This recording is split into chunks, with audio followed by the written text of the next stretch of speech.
So,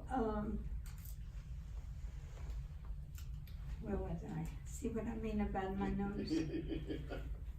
So, but then I used to go all the time to the Jewish Community Center, and there I met my husband, Larry Steinfeld. He was a German Jew, and I always waited for my parents to come home, always. And wouldn't they be happy if I would marry someone German and Jewish? I thought I was German. I was born in Germany, I knew that. Anyway, besides he was kind of cute. Right, Cindy? Blue eyes, blonde hair. Anyway, we got married, and we have 3 daughters. I have 10 grandchildren and 6 great-grandchildren. Pretty amazing. Anyway, he passed away 3 years ago. So I wanted to tell him about my past. I wanted to say, Larry, give him my story. He said, no, Ruth, don't talk. Don't talk, you'll feel bad. So back then, that's what people did. They didn't talk. And that's the worst thing you can do, is not to talk. Because when you don't talk, you hold it in here. And I did. And I used to have terrible headaches, and I never knew why. Because all I ever thought about was my parents. I knew they had given me my life twice. Once when I was born, and once when they sent me away from the camp. And by now I knew that I was a very lucky girl. I had met a lot of survivors. We had started a museum here. I thought nobody would ever want to go to a museum of Holocaust, but I was shocked. People just came and were willing to give money and were willing to have this story told. And at just about that time, we got an invitation to come to Israel. And I ripped up my invitation because after all, I was not a survivor. I was perfect English. I had a big hair salon. I employed a lot of people. And I think I just didn't want to face up to it. And my sister, as usual, said, come on, P. She called me Pippi, and P for short.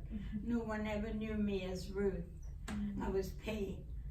But anyway, the best thing I ever did was to get on that plane and go to Germany. To Israel. And on the plane, people were asking, you couldn't be a survivor, you're too young, you're too this. And I told them, yes, I am. And finally, it was just a feeling of belonging, because I never felt like I belonged to my friends in America, even though they were sweet and wonderful in Houston. They had families. They would get together with their families. I just had my sister. She had 4 children, which thank God, they were all done very well. And she has 1 great-grandchild so far. But anyway, it was just a feeling of finally having roots or something that anointed me with them, that I was like them, and it was okay to be like them. At first it wasn't, because I wanted to be an American, you know. In fact, I hated the Germans. There was no question about it. They did it to me. And if somebody would walk into the salon with a German accent, I would run to the back, and I would sit there till that person had left. I was afraid to see them, that maybe if I looked at them, they would be the ones. But anyway, so we arrived in Israel. They had told us that they would have computers, and back in 1981, you know, what kind of big deal computers. I still don't know how to use one. You can imagine what I did then. But as luck would have it, there was a guy who had just compiled a book. I think I left my book right here. Oh. Thank you, Cindy. Of 80,000 people taken out of France. Can you believe 80,000? 80,000. He had found a list in the Nazi headquarters in Paris. And his name is Serge Klasfeld. And if you ever hear, sometimes on TV, it has people who searched for the perpetrators. He was one of the many. His wife was not Jewish.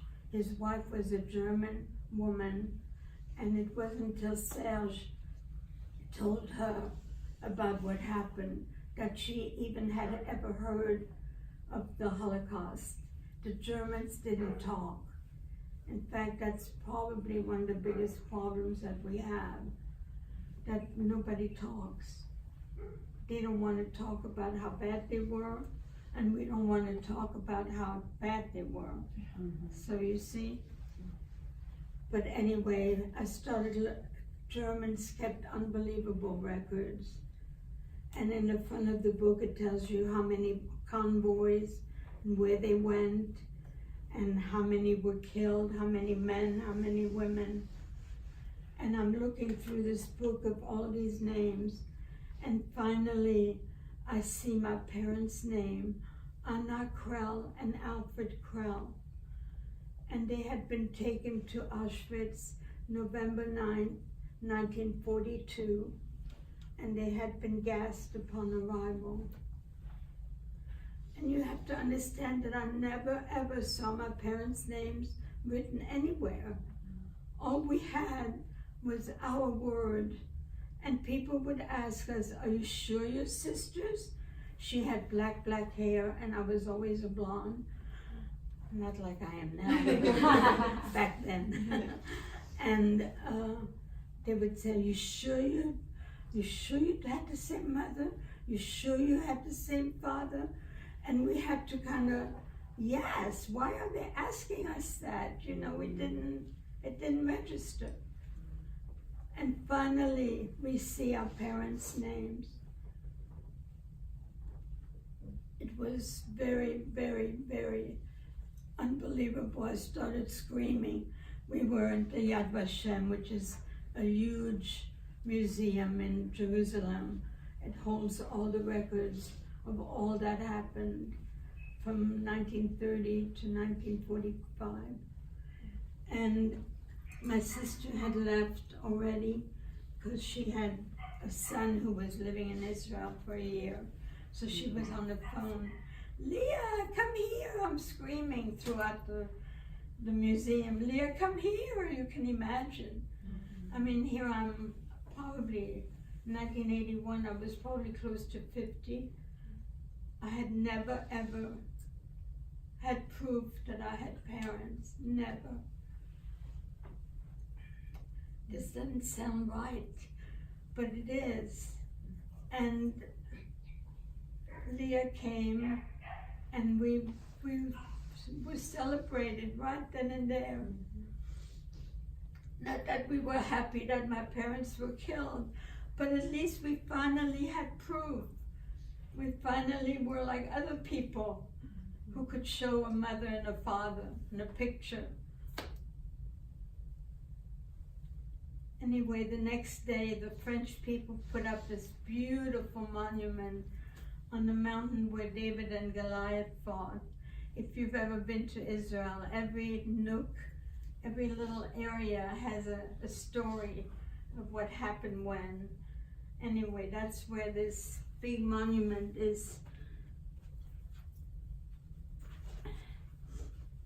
And on this monument, my parents' names are written. It's just amazing. I can't find it. And the chief rabbi of France came to give the dedication, and my parents' names are on this monument. And for me, it was finally, I don't know, it was what I always wanted for them. It seemed like I was a new person. I had parents, and I could tell people, and I could show people. The other thing I found out is that I was really Russian. My father had fought against the Germans in World War I, and that's probably why we couldn't come to America.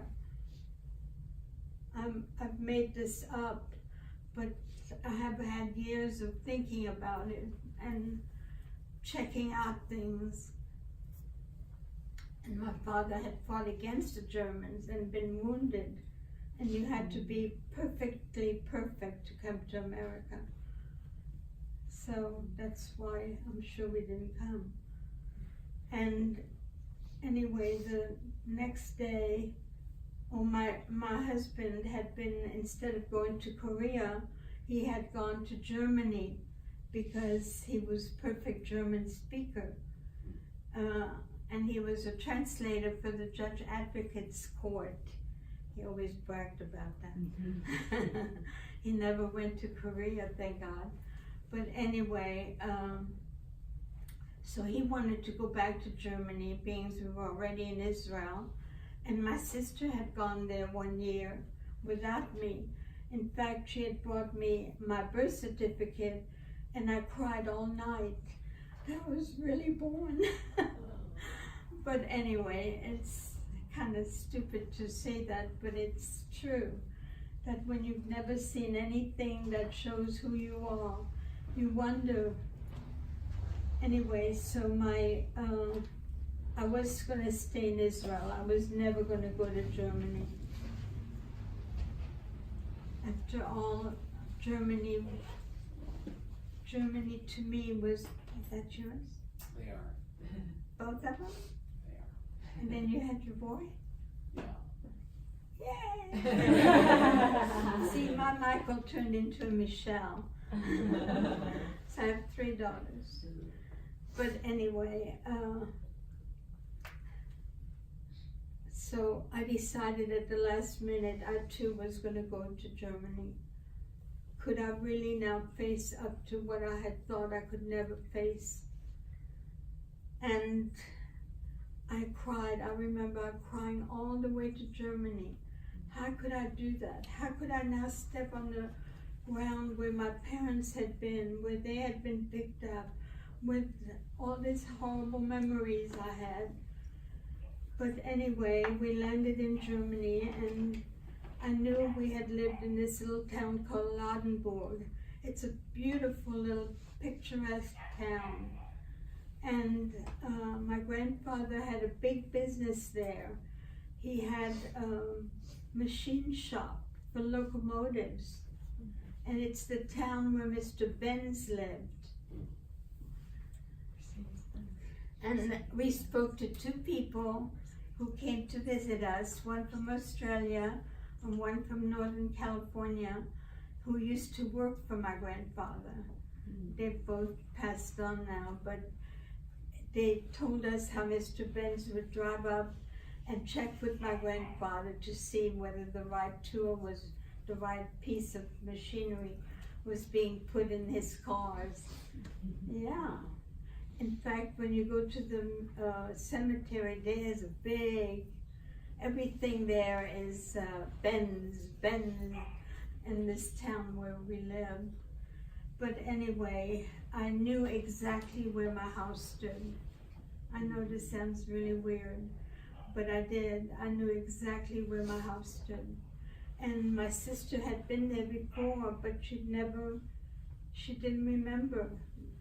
And I said, Leah, come on.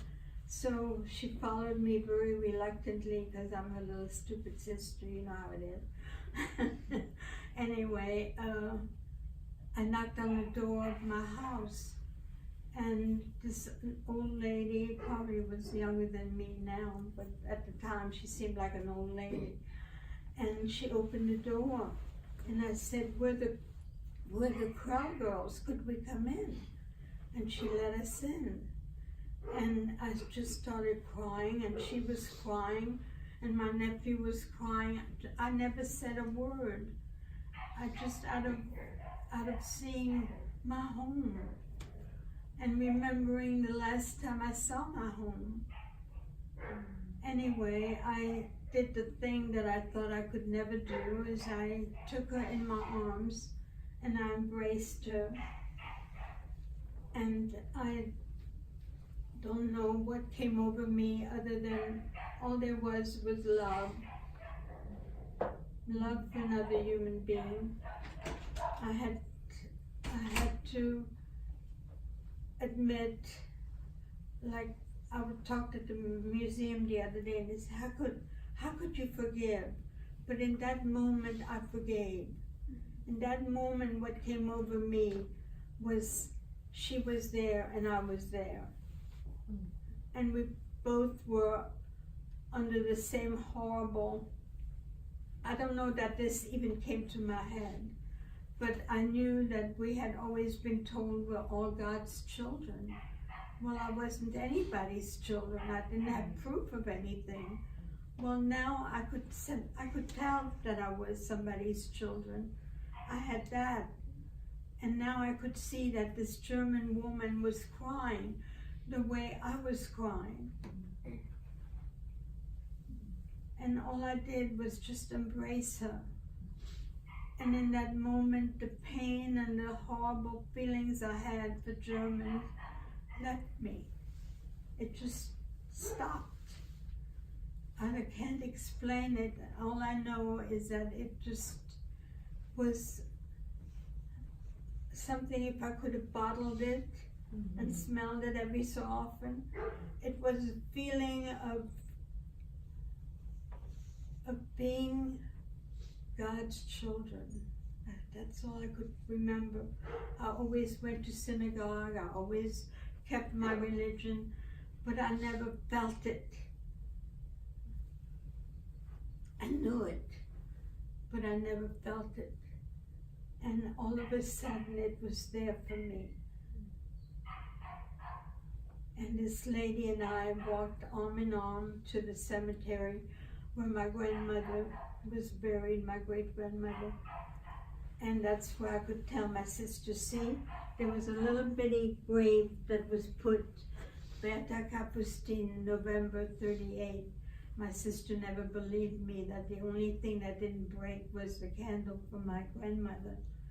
And sure enough, she died in November 1938, the night of Kristallnacht.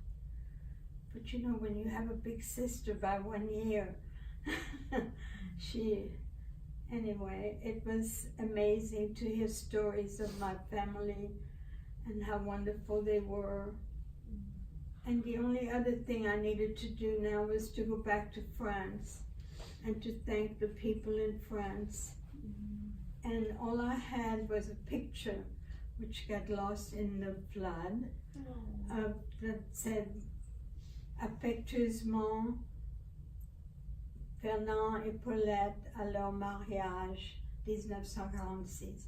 Affectionately, Paulette and Fernand at their marriage in 1946. And I had kept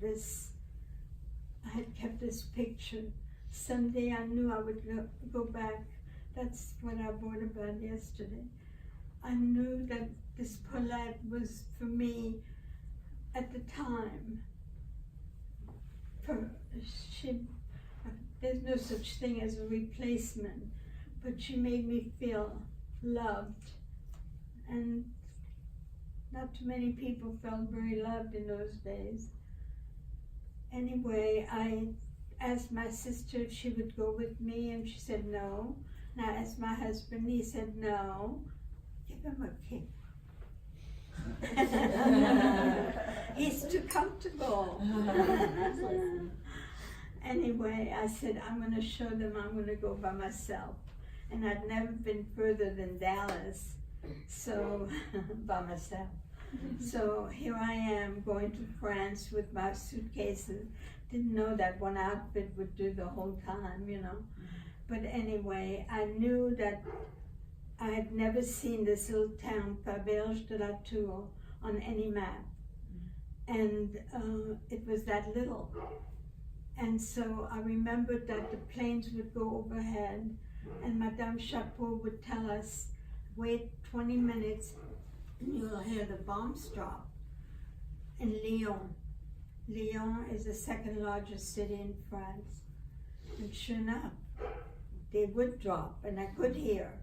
So I went to Lyon, and I got a Michelin map that showed all the little nooks and crannies, and found out what bus would take me to Faberge de la Tour.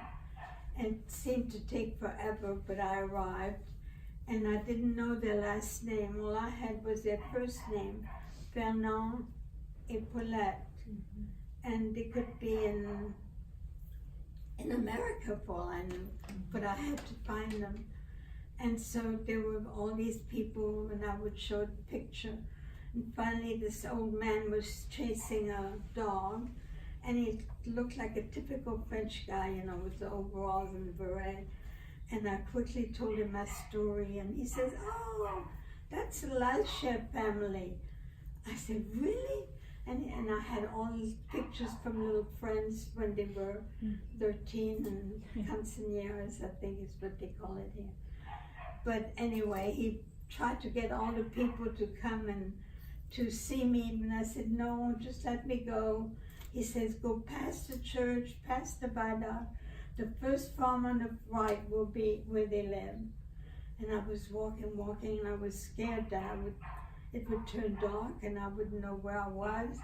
So I see a little truck coming by, and I go like this.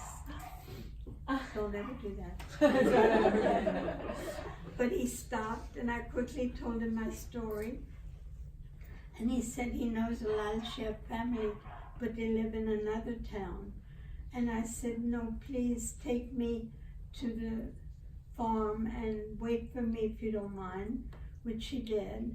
And so I walked into this farm, poor, you know, the chickens are running around, and this old man was peeling beans with a little boy.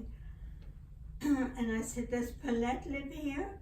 And he didn't even look up. He said, she's in there, you know, in the kitchen window. So I walked up to the kitchen window, and sure enough, there's my Paulette. I said, Paulette, that's you. She said, who the hell do you think it is? I knew I had Paulette. She was always a little bit on the sarcastic side. And I said, just a minute. I ran back and told the guy in the truck, thank you. And then I walked back, and she was out of the kitchen wiping her hands and crying. Regine, I knew you would come back someday. I knew you would come back. And I guess she was waiting for me like I wanted to see her too. And I asked her, the first question was, how was it, Paulette, that your family was so brave to take in two little Jewish girls, knowing the consequences? And all she said to me was, wouldn't you? Anyway, the following year, my sister went, and me and Larry went, and I mean, we would always bring suitcases full of things, and we rekindled our love for each other. And that's why I say I live because of the goodness in people, in spite of the inhumanities. But I do want to read something to you that Elie Wiesel wrote. And it means a lot to me. It may not mean much, but you'll see what I'm trying to say. I'm going to sit down.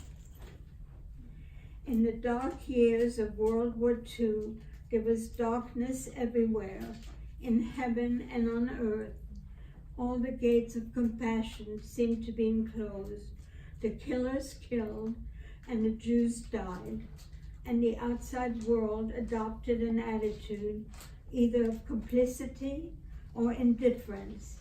Only a few had the courage to care. These few righteous men and women were poor and weak and vulnerable and afraid and helpless.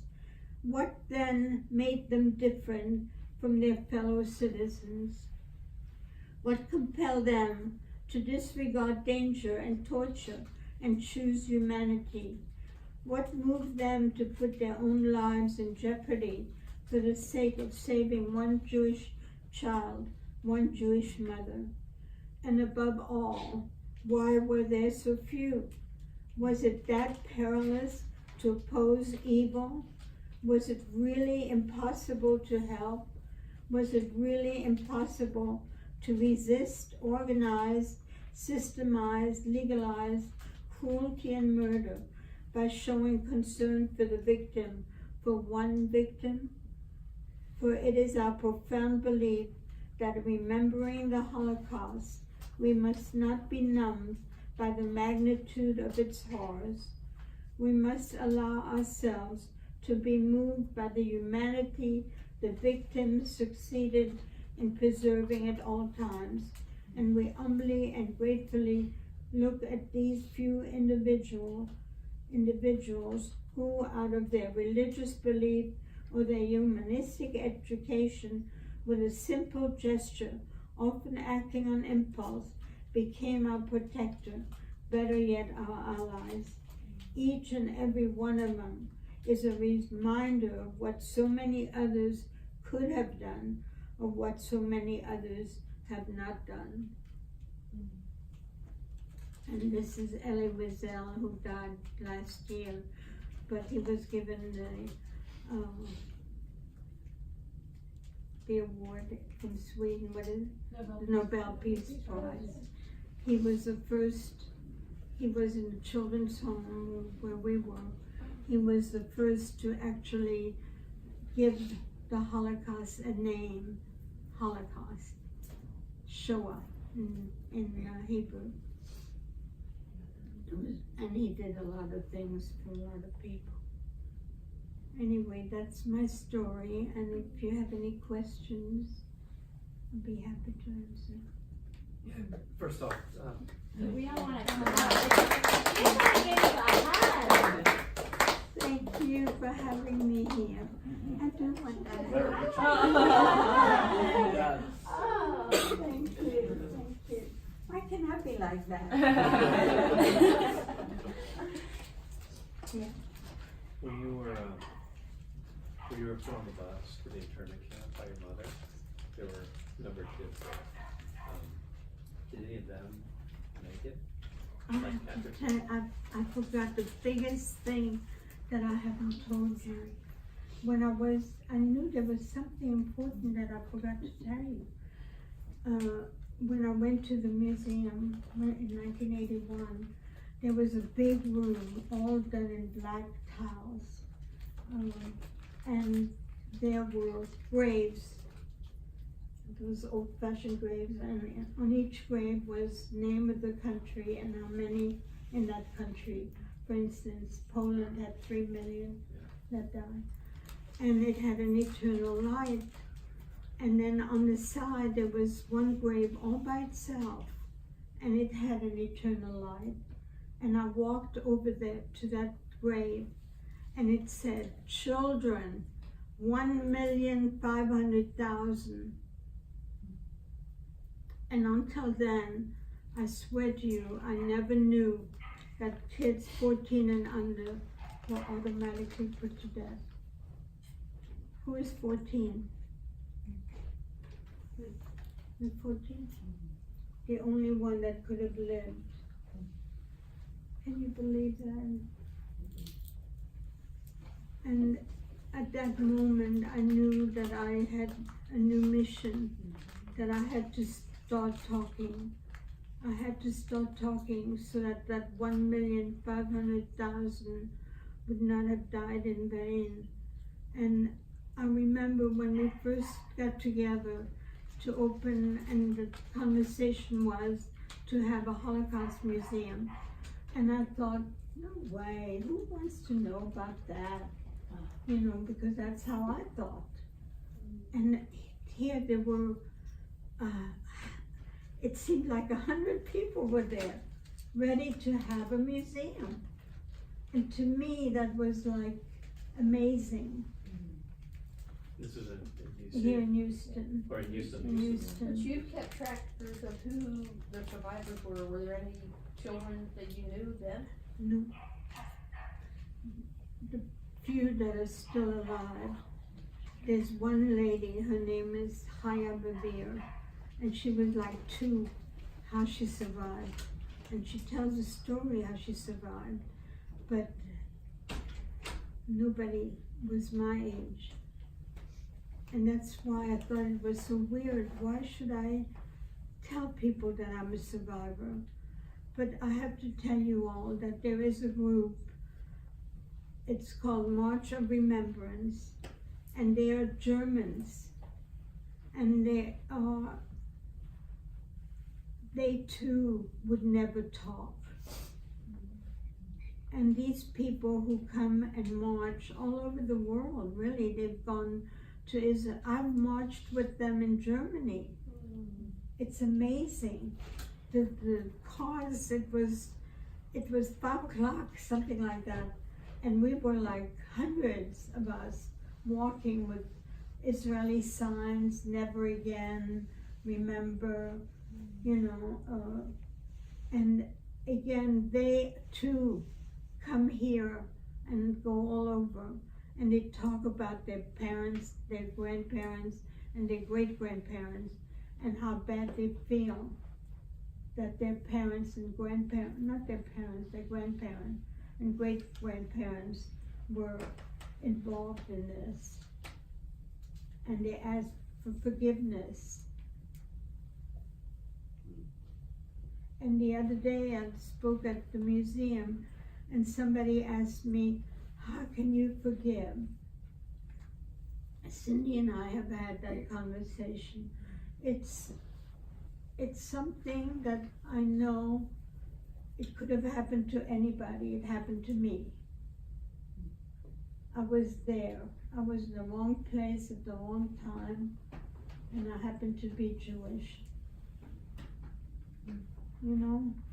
It's like somebody who gets killed by somebody shooting into their car.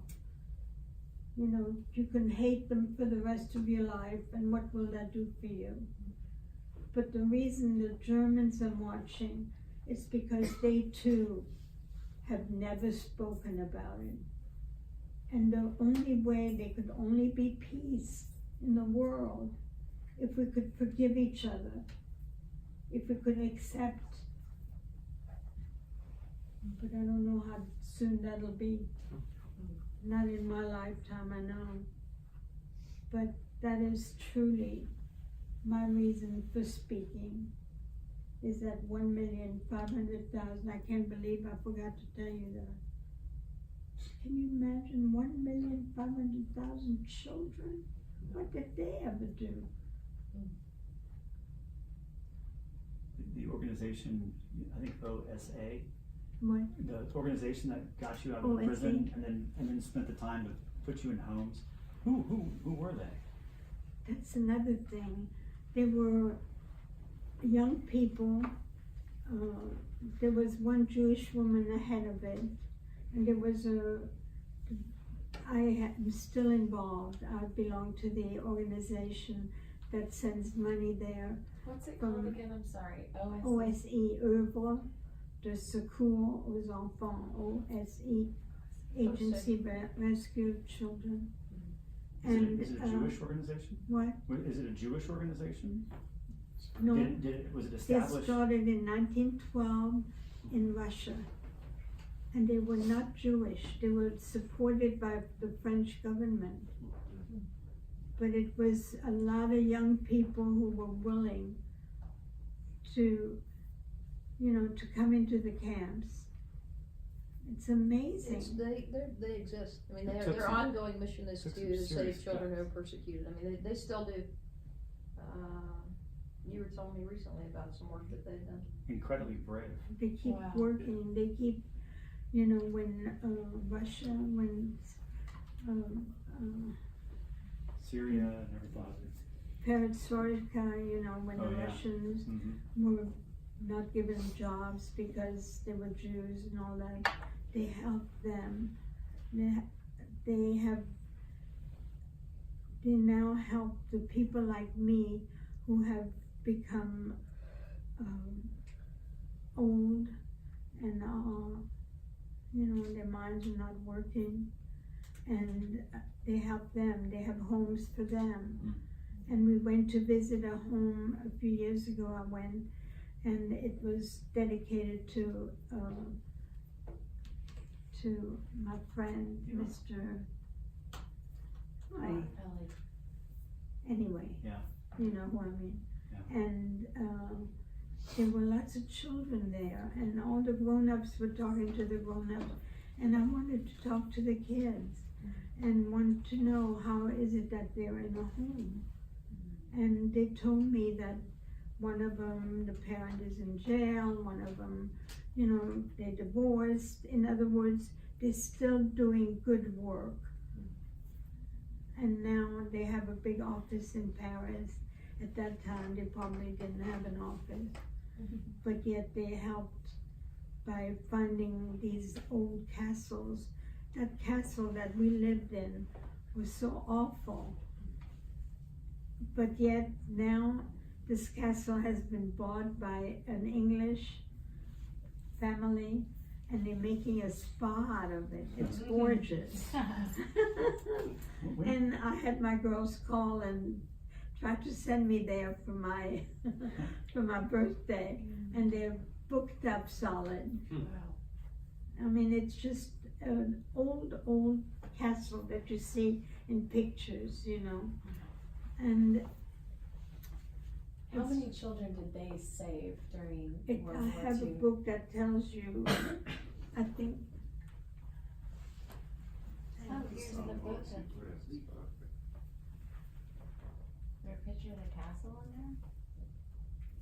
Is this your book of pictures? I kinda wanna go to the spa. Okay, without a mother, there were 106, and without either parent, there were 618. So altogether, they saved a lot of children, 745. Wow. But you see, And not- when I read in my book about when my parents were taken to Auschwitz, there were so many families who had 2 or 3 children, and I'm sure they tried to talk them into going where we went, to the castle, you know. But parents wouldn't give up their children. My sister and I always wondered, had we had the courage to give our children, not knowing where they were going, how they would be, how they would save us. But my parents, my mother, she couldn't even ask my father. So I must have had an unusual mother. Yeah. And I must say, my sister was like my mother. I'm more my sister was the smart one. I was the sweet one. I hated that word, sweet. When Was you, your mother Russian as well? Her parents were. She was born in Germany. But see, I didn't know any of that. And in Germany, you're not a citizen if you're born of foreign parents. So theirs were not applicable. So that's another reason we couldn't come to America. at what age, when you came back to America, people started learning about the Holocaust? And in our lifetimes, we've all known about it, but did people come up to you when you were 18, 19, 20? Did they ask you what was it like? No, they just asked me how come I had an accent. And I wondered, the most important thing was to forget my accent and never tell anybody. And I had to learn not to talk about anything. In France, you know, I was Catholic. And I never told anybody I was Jewish. Never. And at what point did you have an understanding of what the Holocaust, what was happening, that millions were dying? I mean, you were in a castle in the middle of nowhere, and at what point did you realize? I didn't, I swear. All I wanted was my parents. All I wanted was my parents. I never thought of all the Jews, of all the people, of the camp, but I thought just of my parents. But you were being taught at that time, and you described to me before what the Nazis looked like, and the boots and the uniforms, and you knew when they were coming, and you knew that you were supposed to hide from them. Yeah, I mean, we knew the Nazis, and if you've read anything about the Nazis, but, you know, there were, I don't wanna talk about it, but, you know, there were people who were so willing to kill you. I mean, the Nazis were beyond, I'm sure you've seen movies and things that, the other day I read the Schindler's List, cause I had seen Schindler's List when it came out a long time ago. And at the time, I wasn't yet ready to really, it took me all day Saturday to be able to see it and to deal with it. Because as you know, they just shot you because they felt like it. I mean, it was horrible. And I had read books on it. And I'm just thankful that my parents didn't have to suffer more than they did. I'm sure they suffered. We went to, outside of Paris, there's a little town called Drancy. Drancy had these apartments where they would hold all these thousands of Jews. You can imagine what condition they were in. And now they're made for people who have low income. But now they have a big museum. I haven't seen that yet. But they have like a railroad car, and in front of the railroad car, it tells you that the Jews had to come through Drancy in order to get on trains to go to Auschwitz. And my parents were on convoy 30. So there were 30 convoys before my parents were finally put on the convoy.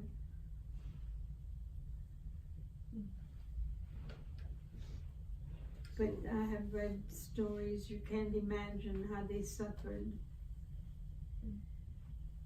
But Convoy 30, that was probably pretty early on in the war then. 1942.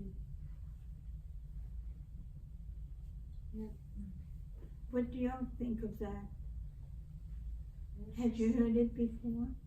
I read a book, like, it was Bonhoeffer's Plan. Bonhoeffer. Dietrich Bonhoeffer. Yeah, he was a good guy. You See, read it's about because of the good guys that I lived. Dietrich Bonhoeffer, every year we celebrate him at the museum. Have you been to the museum? No. Well, it's gonna be huge. And it's opening June 22nd. Be sure and go, everybody. They even have a boat that they put inside the museum, that the boat would take the Jews from Denmark to Sweden. They would hide them in the bottom of the boat. So they got a boat from that part of the country to given to us at the museum, so that we could show people how they were transferred and their lives saved.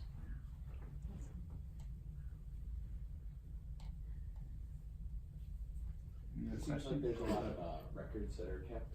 Is there any, I don't know, Israeli or any other record keeping around? How many people like you are still alive and able to tell the There's story? only about 5 of us still. I swear, every day I can go to a funeral. You know, they're all, when we came to America, they were all in their 20s. And they were all either married or had already children, the survivors. And so the Jewish Family Service had to take care of them. My sister and I, we were young, we were stupid, we wouldn't know the difference. You're looking for cowboys. Looking for cowboys. But I was telling somebody that there used to be a Frontier Fiesta. Oh, the guy that's the doorman in my building at University of Houston used to have a big deal every year, Frontier Fiesta. And I know y'all didn't go to University of Houston, but he remembered it. And he's been out of school maybe 16 years. And that was the one time every year that everybody, just like rodeo time, everybody would dress up for Frontier Fiesta at University of Houston. Isn't there a record throughout the nation, I thought, of how many Holocaust survivors now are still living? Yes, we have a record now at the How many are in that museum. group? I don't remember how many, but when we first had the museum, my job was to get people to give us their oral histories. Yeah. And it was a perfect job for me because they didn't want to talk and I never wanted to talk. And I finally convinced them that they had to, for their children and their grandchildren, that we needed a record. And I got close to 300. And at Rice University, the people that were in charge of the video room would take the videos, and they've been transcribed and they've been digitalized and everything so that we will have them forever. Yeah. And then the Shoah Foundation, you know, Steven Spielberg has that too. Yeah, I think there's some work going on right now at the JCC where they're actually trying to take videos. Remember someone asked to do your picture, take videos and sort of preserve the remaining survivors. I don't know what the number is, but it's, it's a finite number. Where do you go to temple? What? Where do you go to temple? I can't hear you. What synagogue? What synagogue? Oh, I go to Temple Beth Yeshurun. I always went to Beth Israel, but they're very reformed. It is reformed, conservative, and religious, real religious. And when my sister passed away, I wanted to say prayer every morning, every night. And in order to do that, I had to go to Beth Yeshurun. That's the one on Beach Nut. Mm-hmm. And so, but for my husband, I only said for 1 month. That's the law. I don't know who made up those laws, but for my sister, it was a year. So I've got a question. I mean, you know, like Nazism and the Holocaust kind of, you know, crept up on people. There was a lot of complacency and indifference, and you know, by good people who didn't act. And so I hear that, and I'm like, okay, what are we missing now? Like, what are the blind spots that we're just indifferent to that we shouldn't be? I mean, we live in a We time can't hear you. we live in a time of incredible peace and prosperity, Not really. and so there's well, Did you see where they desecrated a whole cemetery with swastikas? That's horrible. Where in Houston? Or where? What were you gonna say? no, I was saying, so, you know, like what, I'm wary of being indifferent or complacent, you know, throughout my life, you know, my youth, what's left of it, but, you know, it's very easy to be desensitized to the violence and the suffering that's kind of around you. Look at all of us. Look at Syria. Look at ISIS. Look at the world. My God. I mean, they could take a person and chop their head off. Think nothing of it. Yeah. What are we gonna do? What can we do? What can we do? It just, I wish I could do something, but what could I do? Ruth, you were about